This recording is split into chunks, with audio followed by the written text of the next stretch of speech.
সকলকে নমস্কাৰ আৰু মই আছোঁ এতিয়া মোৰ জোনালী সেন্দুৰীয়ালিৰ নতুন ষ্টুডিঅ' ZG মিউজিক ষ্টুডিঅ' আৰু আপোনালোকে দেখিছে চাৰিওফালে অকল গছ, বিভিন্ন ধৰণৰ গছ।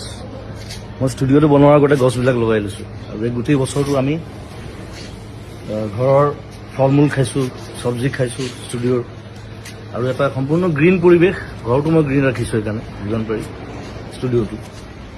আৰু সম্প্ৰতি এটা হুলস্থুল এটা চলি আছে গছ কটাক লৈ। বিভিন্ন জেগাত দেখিছোঁ ডাঙৰ ডাঙৰ গছ কাটি দিবলগীয়া হৈছে, ৰাস্তা বনিছে, তাত কিবা বেলেগ বস্তু বনিছে।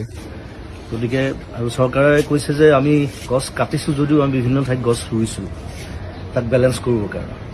কিন্তু এতিয়া কিছুমান জেগা আছে, যেনে ৰিচেণ্টলি যিটো হুলস্থুল চলি আছে দীঘলী পুখুৰীৰ সেই পুৰণা গছখিনিক লৈ পেলাই। এতিয়া সেই গছখিনি হৈছে গোটেই দীঘলী পুখুৰীটোৰ সৌন্দৰ্য। এতিয়া সেইখিনি গছ কাটি যদি বেলেগ জেগাত গছ ৰুৱেও সেই দীঘলী পুখুৰীৰ সৌন্দৰ্যটো ঘূৰি আহিবনে, এইটো এটা ডাঙৰ প্ৰশ্ন। ৰিচেণ্টলি দেখিলোঁ আগৰতলাত পুৰণা গছ নাকাটিবৰ কাৰণে ফ্লাইঅভাৰৰ পেটাৰ্ণ সলনি কৰা হৈছে। গতিকে সেইটো বস্তু আমাৰ ইয়াতো সম্ভৱ মই ভাবোঁ। গতিকে মই চৰকাৰক আবেদন জনাইছোঁ যে যদি কিবা অপশ্যন আছে তেওঁলোকে সেই অপশ্যন গ্ৰহণ কৰক, যাতে সেই গছকেইজোপা দীঘলী পুখুৰী আমি বচাব পাৰোঁ। সেইটো মোৰ ফালৰ পৰা অনুৰোধ, সমগ্ৰ অসমবাসীৰ ফালৰ পৰা অনুৰোধ। আৰু ধন্যবাদ জনাইছোঁ সকলোকে।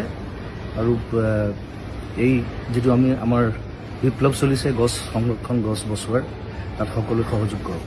ধন্যবাদ, থেংক ইউ, বাই বাই।